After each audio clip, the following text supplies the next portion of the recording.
Hey guys, happy election day. Just kidding, nothing's happy about election day. I'm actually inside Fieldcraft HQ, the new HQ, and I have a carbine in my hand. Not because I'm ready to go to war because I'm a militiaman, but because I have an AR-15 and I just dropped gunfighter carbine on the locals page. I also dropped gunfighter carbine for fieldcraftsurvival.com so you could actually buy it as a class. But if you're a member of locals, a paid member of locals, you get that for free. And I wanted to talk about that because a lot of people have asked me questions in particular setups. And I'm just going to take a couple minutes of your time to talk to you about specific setups that I have for specific reasons. There isn't really an end-all be-all solution for AR-15s, meaning universally, specifically in special operations, we had different weapon systems for different applications. Yes, you can find the happy medium, especially if you're running off a constrained budget. Let's digress for a second. I recommend you right now go out to Ready Gunner and buy an AR-15. If you don't have an AR-15, go and buy it now. Because if the elections go the way I think it's going to go, it's not in the favor of the person who appreciates the Second Amendment of the Constitution.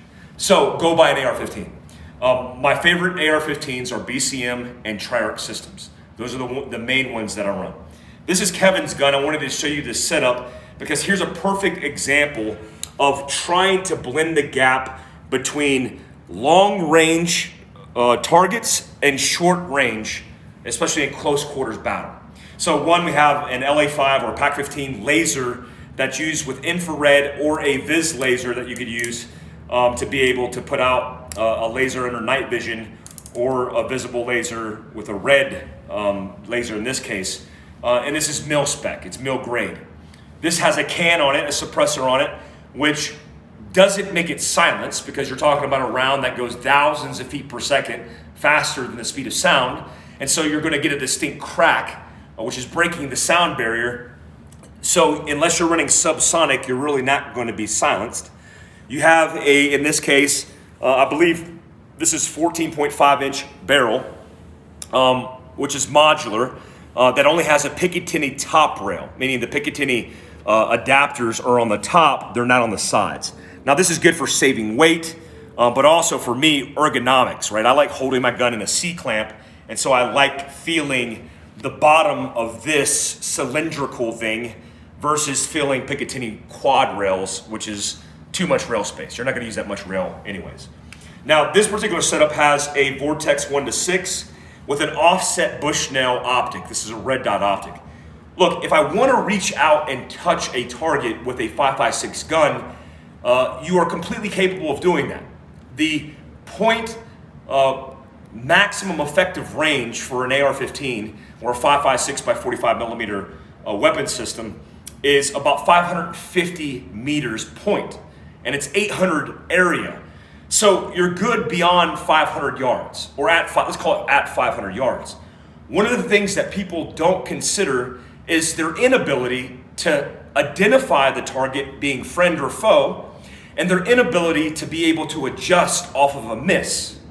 Like, a lot of people don't know this, but at 500 yards, a typical 55 grain, 14.5 inch barrel AR-15 setup, you're looking at 60 inches of height that you have to hold over in order to impact the target. 60 inches. So how are you gonna hold that with a red dot optic? How are you gonna identify whether the target is a friend or foe? How are you gonna adjust off of a miss? All the answers are likely not, because you don't have a variable optic. That's why I recommend at a minimum, if you want to maximize the capabilities of the AR-15, is having a minimum of 6 power. Variable optics are the best because I could dial down or dial up depending on my requirements. In addition to that, I have the offset Bushnell scope. Why? Because getting proper eye relief in a magnified optic is pretty difficult to do. So if I want to snapshot the sight picture with a reflexive aim point red dot optic, in this case Bushnell, I have the ability to do that, and it saves the time for quick reaction against potential immediate threats. So this has the combination of both. Now what are the drawbacks? Well, the drawback is this thing is humongous and heavy. So if you're looking for CQB, if you're looking for running and gunning, this can be cumbersome, especially when looking at 210 rounds or 7 magazines of AR as your basic load, your kit, all the stuff that you're doing. Like, I got agitated in warfare clearing buildings with guns this big, like an SPR type gun. So I would use a shorty and backpack my longer capable gun that was typically a larger caliber. Now, one of the questions would be, Mike, if you had one rifle to buy, what would be the setup? Well, it would be a BCM or a Bravo Company manufacturing or a Triarch Systems. And then I would have an 11.5 inch barrel. Why? Because that's the minimum length that you can get away without grossly affecting trajectory or external ballistics. 11.5. That's why all of Special Operations Command is migrating to an 11.5. I would also get a setup that has a variable optic, like a 1:6 Razor HD made by Vortex, and have an offset J-point, red dot optic, Bushnell, Micro T, the list goes on. I like the smaller variable versions of this. This Bushnell is really affordable, not the best version of it, but a Micro T, if you're into spending $600 for an optic, might be a good select option, right? So now I have the ability to reach out, positively identify, and adjust off of targets, but also finding a quick sight picture in a close quarter situation.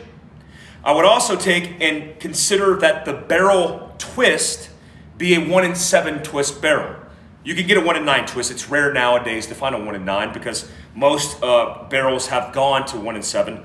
But this allows me to send a heavier projectile like 62 grain green tip, 70 grains Barnes, or 75 grain Hornady, or 77 grain LR.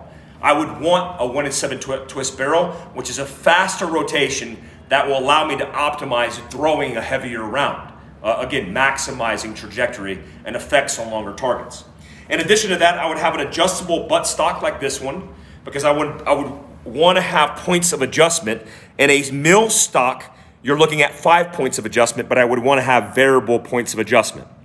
In the trigger, I would look to have a 2-stage trigger. Now, this is a single-stage trigger made by Geisley, but I like 2 stages because I like pressing or depressing that first stage to allow me to know where the wall is so I could prep the wall and then break the trigger when I want to.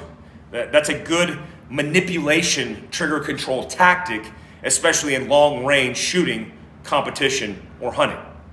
In addition to that, I would not want a quad rail. Spoke on that briefly, but I don't like all the heavy rail systems. I in fact like some of the rail systems like this, where you could put an adaptable piece here to where you could run your, I like to run my Surefire lights on the right side of the rail system. And then I like to run an LA5, obviously, or a laser system. They have civilian versions of this, so you could push it from the top.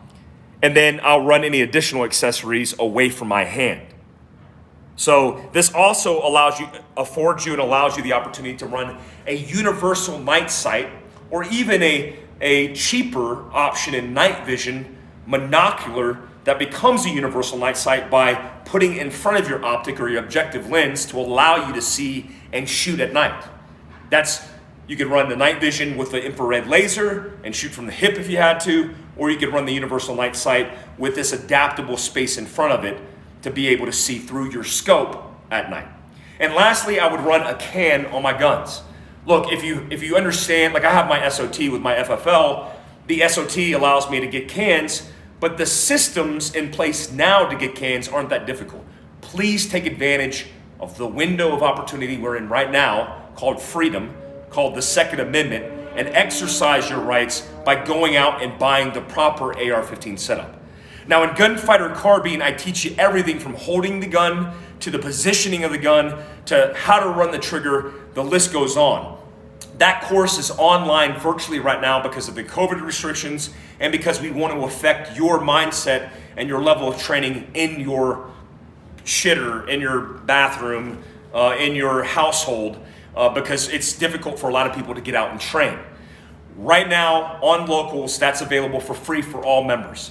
That's fieldcraftsurvival.locals.com, or you can go to fieldcraftsurvival.com and buy it for $50 online. I will have the link right now up in my profile as long as I don't get suppressed by Instagram, which I'm more likely to. So if you're part of the 10 people who've seen this before we got suppressed, then that's where to go.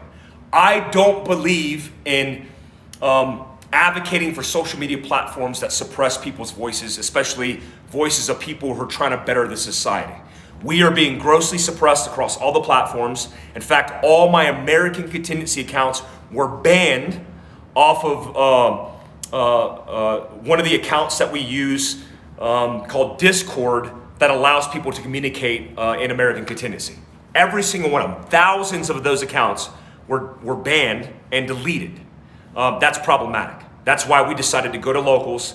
That's why I'm doing Fieldcraft Ready Room this weekend or this week for locals and continuing to give you guys resources for information and content on the free side of the house, what we've always done for Fieldcraft, and also on the paid side of the house via a $10 a month membership fee. Thanks guys for all the support.